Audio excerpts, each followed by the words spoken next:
우리는 대림절 두 번째 주일을 맞이했고, 오늘 대림절 두 번째 주일이 회개와 평화의 촛불을 켰습니다.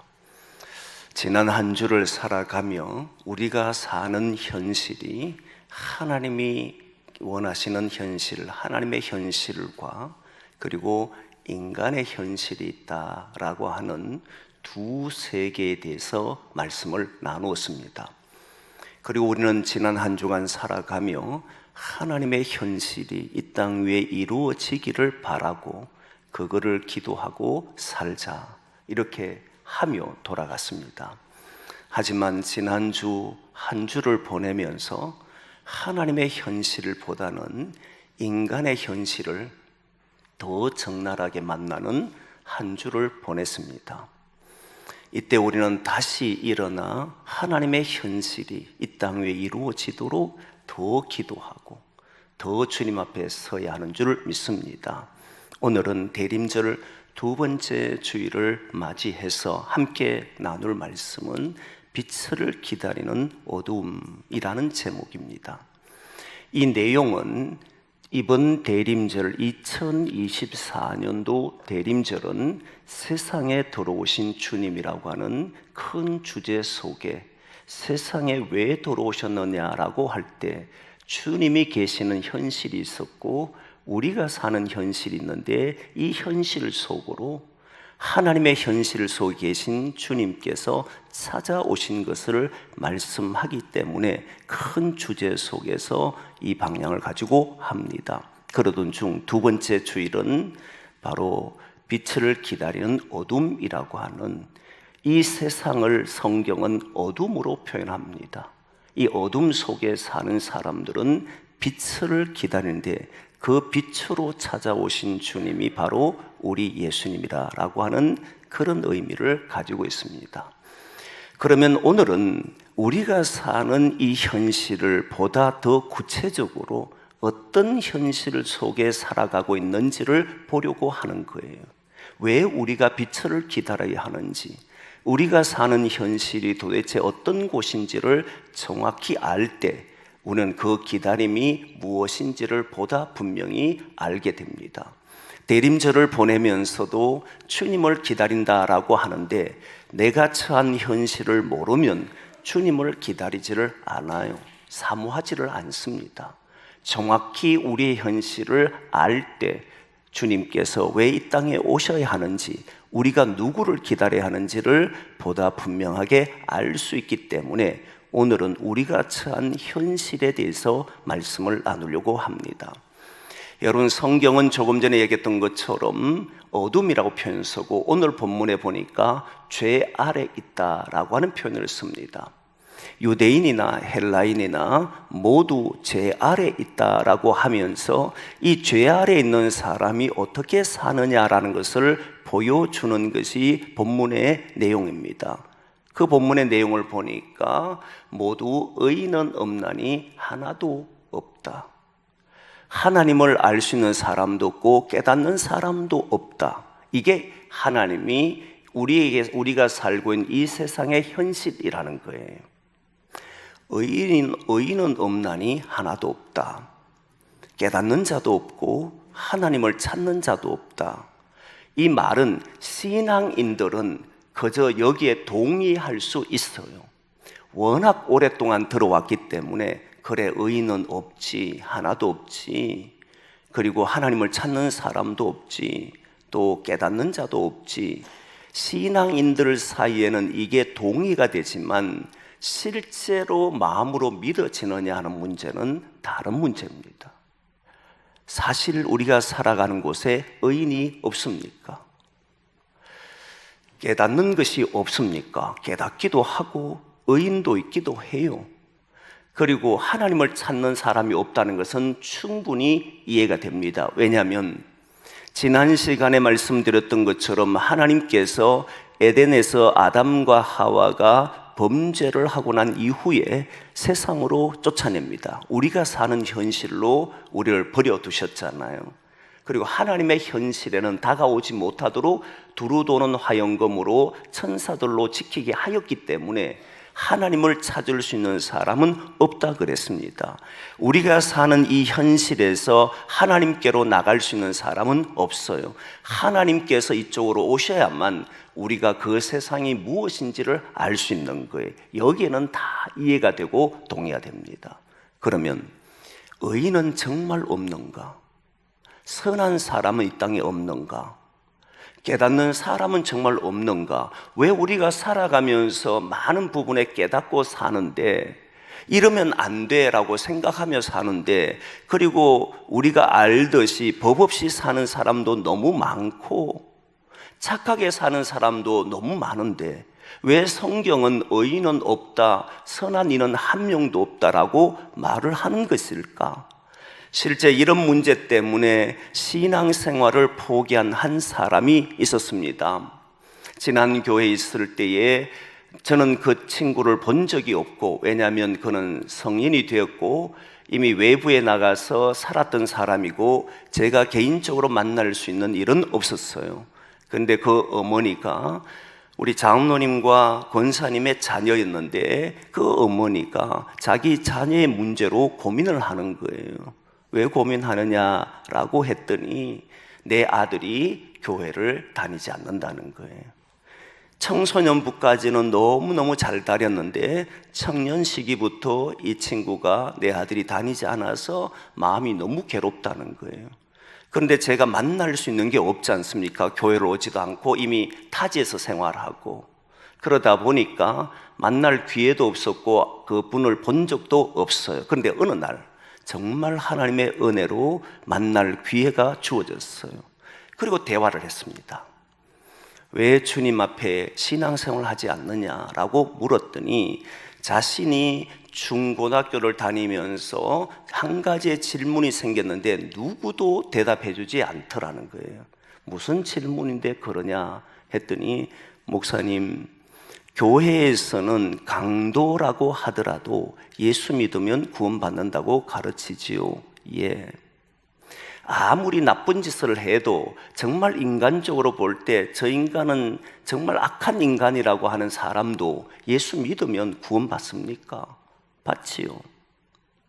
그러면 세상에서 진짜 선하게 사는 사람, 법 없이도 사는 사람, 정말 누구한테 잘못도 하지 않고 착하게 사는 사람, 그 사람은 예수 믿으면 지옥 갑니까? 이렇게 물었어요. 여기에 대해서 누구도, 부모도, 그리고 당시 다닐 때에 교회 다니는 교육 밭에 있는 전사님도 누구도 대답을 해주지 않더라는 거예요. 그래서 제가 그런 이야기를 했습니다.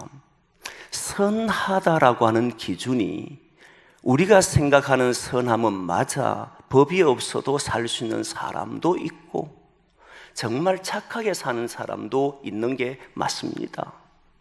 우리가 생각할 때에 보면 그 생각 속에서 너무 선한 마음을 가지고 사는 사람이 우리 주변에는 너무너무 많습니다.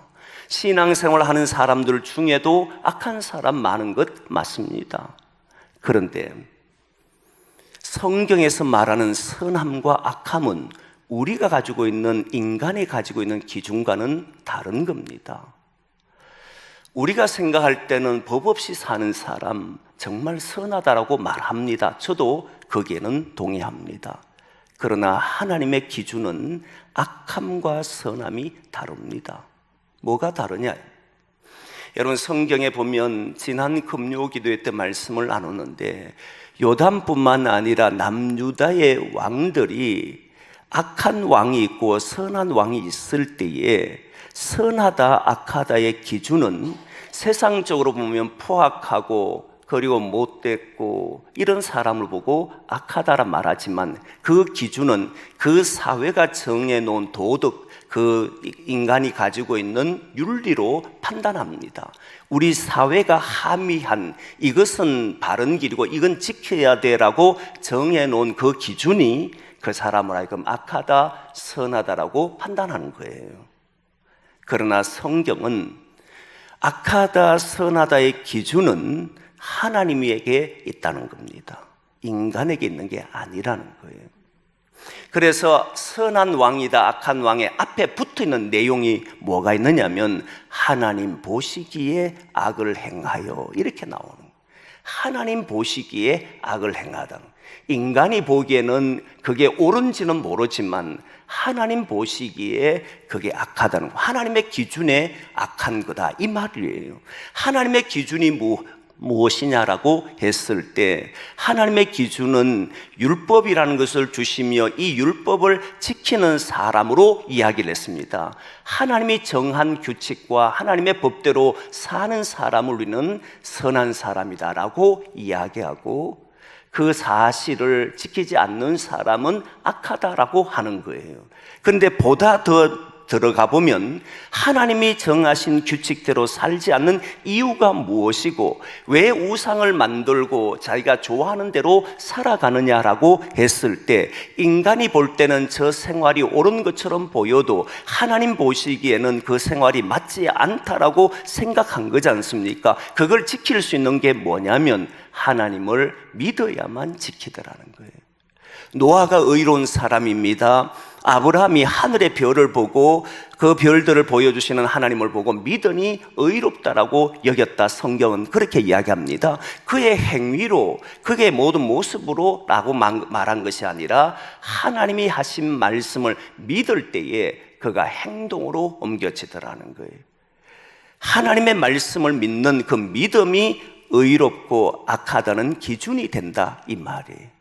우리가 정해놓은 규칙과 원칙을 지킨 것을 말하는 게 아닙니다. 그리고 오늘 본문을 다시 연결해 보면 하나님은 이 세상에 하나님의 길을 찾을 수가 없기 때문에 하나님을 알 수가 없고 모든 인간은 어둠에 살기 때문에 죄 아래에 있기 때문에 그 모든 인간은 선한 사람이 없다는 거예요.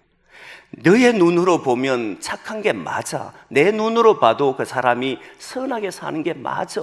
누가 보더라도 사람은 참으로 착한 사람이야 라고 말을 하지만 하나님의 약속의 말씀을 믿지 못하게 되면 하나님은 그를 보고 윤리적으로 도덕적으로 착하게 살았느냐 선하게 살았느냐 말하는 것이 아니라 하나님을 믿지 않고 그 약속의 말씀을 붙들지 않기 때문에 하나님 보시기에 악한 것이다 라고 말하는 거예요. 우리가 누군가를 도와줘요. 맞아요. 선한 일이죠. 누군가를 사랑해요. 참으로 아름다운 일이지요.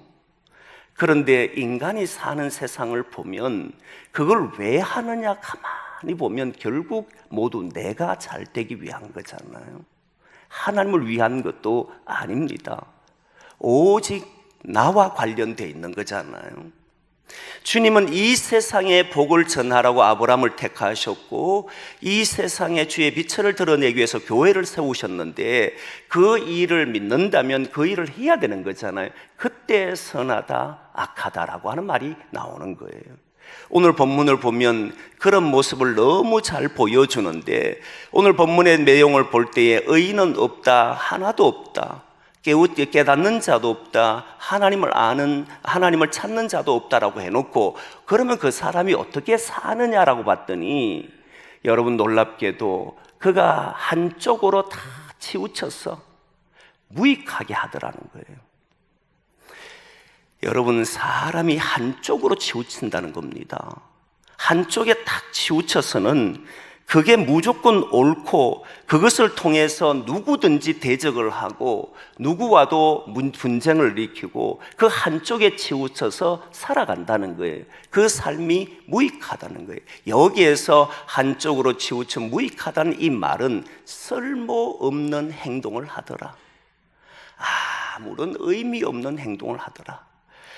여러분 그런 걸 경험해 본 적이 있는지 모르겠습니다만은 일을 많이 했는데 정말 열심히 했는데 거기에는 아무 열매도 없고 알아주는 사람도 없고 그리고 내가 생각했는 대로 가지 않을 때 내가 수고한 게 무슨 의미가 있을까? 우리가 노력한 게 어떤 의미가 있을까? 이게 다 쓸데없는 짓을 했구나. 많은 사람이 죽음 앞에 섰을 때에 그때 느끼는 감정이 내가 왜 이렇게 고생을 했던가? 우리가 자녀를 키우고 난 이후에 그 자녀가 내가 생각한 길로 가지 않았을 때 내가 왜 이렇게 그 자녀를 위해 애를 썼던가? 이런 인간이 다 무익하게 되더라는 거예요. 무익한 존재가 되어버린다는 거예요. 그런 존재로서 우리는 살아가고 선을 행하는 자가 없더라, 이 표현을 하는 거예요. 선을 행했다라고 생각했는데 그가 나를 아프게 하고 힘들게 하니까, 그러니까 바로 선한 행위들은 자신의 감정을 그대로 드러내는 행동으로 다 나오더라는 거예요. 내가 사랑했던 친구, 내가 사랑했던 아내, 남편, 내가 사랑했던 모든 사람들이 나를 괴롭히기 시작하면 그때부터 그 사람의 마음은 원치 않는 마음으로 바뀌더라는 겁니다. 정말 그를 위해 선한 행동을 했는 것처럼 보이지만 그런 행동이 아니었다는 것을 깨닫게 되더라는 거예요. 그래서 의인은 없다는 거예요. 선한 일을 하는 사람도 없다는 거예요. 저는 이 점을 정확히 이해합니다. 여러분, 제가 하는 모든 일이 하나님의 뜻대로 살지 않는 모든 사람, 하나님이 없는 세상 속에 살아갈 때는 언제나 저는 여러분을 힘들게 하고 아프게 할 수 있다는 것을 알아요. 이게 인간이라고 하는 거예요. 하나님이 없는 세상에는 선한 말을 하는 것처럼 보이고 정말 좋은 이야기를 하는 것처럼 보이고 누군가를 도와주는 것처럼 보여도 끝내 자기를 위해서 하더라는 거예요. 이게 정확한 거예요. 하나님의 은혜가 없으면, 주님을 알지 못하면 여기에서 우리는 벗어나지를 못한다. 내가 선하다라고 하는 이 말도 알고 보면 나와 전부 관련이 있는 것이고 정말 그 사람을 위해서 하는 게 없더라는 거예요. 이걸 정확히 깨닫고 나면, 그렇구나, 나는 여전히 죄인에 불과하구나, 나라는 사람을 통해서는 언제나 힘들게 하고 어렵게 하는 일을 할 수밖에 없는 사람이구나. 그러면 여러분 어떻게 하느냐면, 주여 이곳에 저에게 찾아와 주십시오. 주님이 계시지 않으면 나는 무익한 종일 뿐이고 쓸모없는 종일 뿐이고 아무런 가치 있는 일을 할 수 없는 종이고 거기에는 언제나 아픔을 줄 수밖에 없는 종입니다. 나를 언제나 찾아와 주십시오. 아침에 일어나면 오늘 또 주님과 동행하기를 원합니다. 오늘 또 주님 나와 함께 해 주십시오. 이 기도를 할 수밖에 없다는 거예요. 주님 떠나서는 인간에게는 어떤 것도 의미가 없기 때문에, 쓸모있는 일이 없기 때문에 주님 안에 있을 때만이 우리가 의미가 있고 가치가 있더라는 거예요. 이걸 깨닫는 사람은 항상 주님을 기다린다는 거예요. 이런 현실 속에 내가 있고 나에게는 의로움이 없고 선한 것도 없다는 사람은 그때서야 나를 여기에서 벗어나게 해주실 주님을 기다린다는 거예요. 그래서 언제나 기도기는 회개하고 다시 주님 앞에 서고 주님이 함께 해주기를 기도하는 사람이 신앙인이라는 거예요. 우리가 사는 이 현실을 알아야만 주님을 기다리잖아요. 주님 없이는 나는 살 수 없습니다. 이 고백이 정확하게 나오기 시작하는 거예요. 우리가 사는 현실은 의인이 하나도 없습니다. 모든 하는 일이 한쪽으로 치우쳐서 무익하게 되고 거기에는 언제나 보면 선을 행하는 사람이 없다는 걸 알고 이번 한 주도 살아갈 때 내 힘으로 살지 말고 주님이 함께 해주시기를 기다리며 그렇게 살아가기를 소망합니다. 그거잖아요. 두 번째는 오늘 본문에 보니까 그렇게 나오잖아요. 참 이 말씀이 너무나도 충격인데, 그 목구멍은 열린 무덤이다. 열렸다는 말은 사실은 좋은 의미로 많이 사용됩니다. 닫혔다는 말은 사실 조금 안 좋은 의미로 많이 쓰잖아요. 열렸다라고 하는 이 말은 우리가 길이 막혔을 때 그 길이 뚫렸다, 또는 내가 하는 길이 열렸다, 문을 열었다는 것은 정말 좋은 의미가 대부분으로 쓰입니다. 요한계시록 3장에 가면 빌라델비아 교회가 나오는데 이 빌라델비아 교회는 주님으로부터 칭찬만 들은 교회입니다. 그때 주님께서 열린 문을 두셨다, 이 표현을 써요. 열린 문이라는 것은 좋은 의미예요. 근데 오늘 이 본문에 열렸다는 말과 그 말씀 속에 무덤이란 말이 동시에 쓰여버렸어요. 이게 연결이, 열린 것이 무덤과 연결해버렸다는 거예요. 그러면서 하는 이야기가 그 혀는 속임이 있고 그 입술은 독사의 독이 있고, 그죠? 그 입술에는 독사의 독이 있더라. 그리고 그가 하는 모든 말들은 뭐냐면 저주와 악독이 있더라, 이 말을 하는 거예요. 근데 여러분 생각해 보면 우리의 목구멍에서 나오는 말이나 어떤 것도 때로는 사람을 칭찬하고 때로는 사람을 위로하고 때로는 사람에게 소망을 줍니다. 예수 믿지 않는 사람도 그렇게 살아가요. 아니, 이 현실이 어떻게 열린 무덤이 됩니까? 사람들의 입을 보면 그 속에 살 때 희망도 주고 살지 않습니까? 이렇게 질문할 수 있잖아요. 그러나 성경은 모든 인간은 의인이 없는데 그 목에서 나오는 모든 말들은 속임이고 독사의 독이고, 그리고 결국은 뭘 하느냐 보니까 저주와 악독이 가득하더라, 그렇게 이야기하잖아요. 아니, 사람들의 말이 그렇지 않을 때도 있지 않습니까? 근본적으로 이야기를 하는 거예요.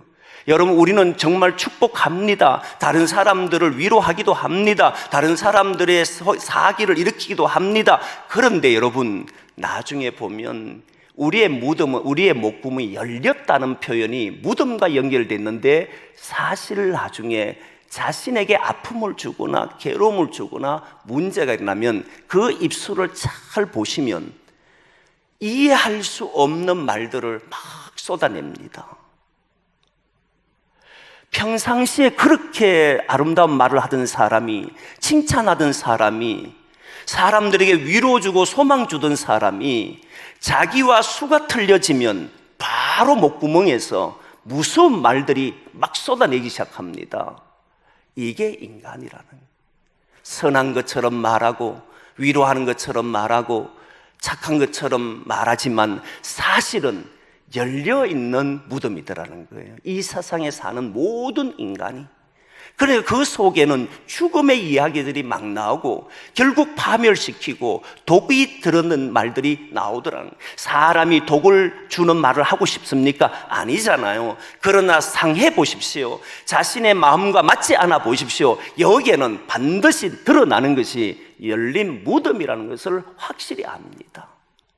이걸 알기 때문에 주여 내 입술을 지켜달라고, 주님이 아니시면 우리를 지킬 수 있는 게 없다고, 나는 나를 지킬 수 있는 것처럼 하고 나는 선한 말 할 수 있는 것처럼 말하지만, 그러나 내가 사는 이 현실은 죄 아래 있고 어둠 아래 있기 때문에 언제나 목구멍이 열려 있는데 여기에서는 악독이 나오고 파멸이 나오고 저주가 나오는 이런 목소리가 있더라는 거예요. 이게 우리들의 삶이라는 거예요. 그래서 여러분, 저와 여러분은 주님을 기다려야 되는 거예요. 어둠 속에 있는 저와 여러분이 주님을 기다릴 때, 주님이 내 입술에 파수꾼이 되어줄 때, 그때서야 비로소 내 목구멍에서 열린 무덤이 되는 것이 아니라 열린 생명이 되는 줄 믿습니다. 주님이 계시지 않으면, 주님이 이 땅에 오시지 않으면 우린 여기에서 벗어나지를 못한다는 거예요. 그래서 기도하는 거잖아요. 주여, 오늘도 나의 입술에 파수꾼을 되어 주십시오. 나를 지켜주셔야 이 목구멍을 통해서 수많은 생명들을 구원할 수 있습니다. 이렇게 되는 거잖아요. 내 힘으로 할 수 없는 사람이란 걸 정확히 드러내주는 이야기지 않습니까? 그래서 열린 목구멍, 열린 무덤이다, 이렇게 표현을 하는 거예요. 세 번째는 어떻게 이야기하냐면 발을 이야기합니다. 이 발은 피 흘리기에 빠른 발이다. 여러분, 우리가 달리기를 하고 그럴 때에 사실은 다 살리기 위해서 움직이는 것처럼 보입니다. 가족을 살리고 형제를 살리고 내가 살기 위해서 사는 것처럼 보이지만 성경은 우리 인간에 대해서 정확히 짚었는데, 우리가 사는 이 현실을 정확히 이야기했는데, 인간은 결국은 피 흘리기에 빠른 발을 가지고 있더라는 거예요. 사람이요, 가장 재밌는 구경거리가 싸움하는 것이라 이야기하잖아요. 가장 재밌는 구경거리가 남들이 싸우는 거예요. 그러나 자기가 싸우는 건 너무 힘들잖아요. 남이 싸우는 데에 대해서는 쾌감을 느껴요. 피 흘리는 일들을 보면은 안 된다라고 하면서도 다른 이가 피를 흘리는 어떤 싸움을 보면 너무너무 좋아하는 사람도 많아요. 우리가 하는 일이 피 흘리지 않는 것처럼 보이지만 끊임없이 경쟁하고 끊임없이 싸워서 이겨야만 가질 수 있는 이런 구조를 가지고 있는 게 인간이잖아요. 우리의 발로 평화의 발을 선언하고 평화의 길로 걸어가는 것처럼 보이지만 오늘 본문에 보니까 평화의 길을 못 찾는 거예요. 그 말씀에 보니까 우리가 16절, 17절 말씀에 평강의 길을 알지 못하더라. 여러분, 지금 이 사회가 굉장히 혼란스럽습니다. 평강의 길이 뭐겠습니까? 여기에 대해 응답해야 되잖아요. 우리는 평화의 길을 찾아야 되잖아요. 보시면 아닐 겁니다. 끊임없이 대립하고 끊임없이 서로 죽이려고 하는 이런 현 시대가 우리가 처한 현실이잖아요. 사람들은 백성을 위하는 것처럼 말을 했습니다. 사람은 교회를 위해서 말하는 것처럼 했습니다. 사람은 가정을 위해서 사는 것처럼 말했습니다. 그러나 일이 벌어지면 그 발인 얼마나 빠른지 파멸을 향해서 달려가더라는 거예요. 평강을 잃어버린 쪽으로 가더라는 거예요. 그래서 오늘 본문에 보면 그 발은 피 흘리는데 빠른지라고 그 길이 파멸과 고생의 길이더라. 여러분, 우리가 이렇게 수고하면 고생이 끝난다고 생각하지 않았습니까? 이렇게 열심히 살면 내 길은 평안할 것처럼 생각하지 않았습니까? 그런데 그런 날이 있습니까? 있는 것처럼 보이지만 없잖아요. 이런 현실이 우리가 살고 있는 현실이라는 거예요. 이 현실이 바로 어둠의 현실이라는 거예요. 여기에서 신앙인들은 무엇을 기다리냐면, 나는 평화를 원하면서도, 나는 여기에 평화가 일어나기를 원하면서도 끝내 평강의 길을 알지 못하는 사람이구나. 나는 파멸을 원하지 않고 고생을 원하지 않으면서도 여기에서 벗어나지 못하는 인간이 우리들이구나. 우리는 여기에서 살아가는 사람들이구나. 그래, 이렇게 살 수밖에 없어라고 하며 후회하고 그게 놓여서 운명처럼 받아들이겠습니까? 저는 아닙니다. 저는 여기에서 살기를 원치 않습니다.